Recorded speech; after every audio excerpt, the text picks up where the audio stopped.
Va alaykum assalom. Bugungi g'alabalar bilan tabriklaymiz. Rahmat.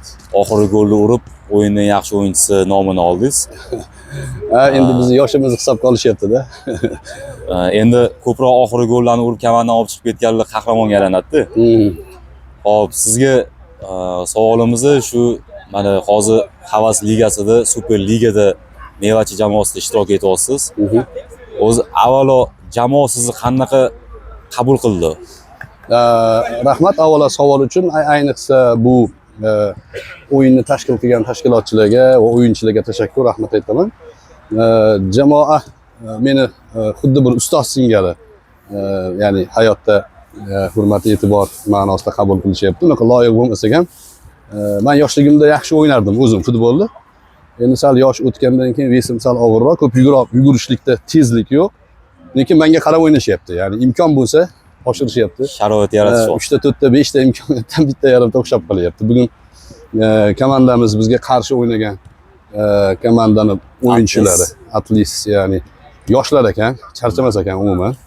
Yugurib yeta olmayapmiz, lekin bizni komandada ya'ni bir-birini tushunib o'ynash, taktika, ya'ni koptonni ko'p ushlab turmasdan birinchi zarbada oshirish, bu narsalar biroz ustunligimizni ko'rsatdi. Komandaga rahmat, endi yaxshi qabul qilishyapti. Umuman olganda Mevachi jamoasi Super ligasida bu mavsumda jiddiy chempionlik uchun kurashishga harakat qilib yondoshishgan. Jamoada professional o'ynagan o'yinchilar bor. Doim kuzatib kelamiz. Sizga qiyinchilik tug'dirmayaptimi?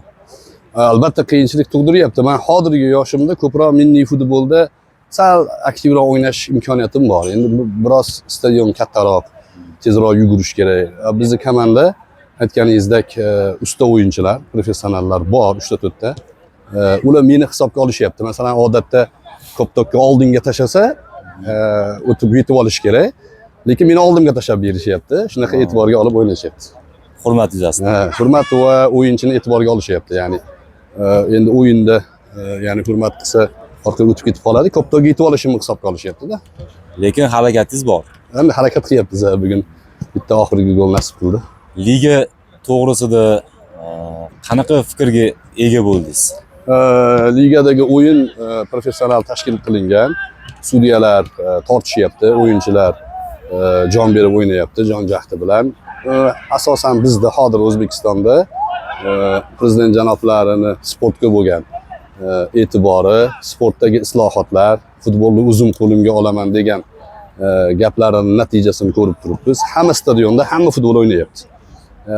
Shaxsan meni o'zimni qo'limda ham 3 ta 4 ta futbol yoshlarini tarbiya qilyapman. Nasib bo'lsa endi Abduqodirga o'xshab chetga dunyoga sotish rejalarim bor. Yaxshi o'yinchilarim bor, yetishib chiqyapti.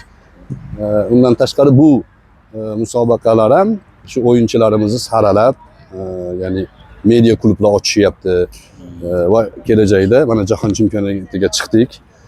Bu chempionatga bekorga chiqmaganimizni, bizda ham qobiliyatlar borligini isbotini ko'ryapmiz. Mana o'yinlarda buni ham natijasi bo'lyapti. Rahmat. Salomat bo'linglar. Sizga ham rahmat. G'alabalar davomiy bo'lsin. Rahmat. Sog' bo'linglar.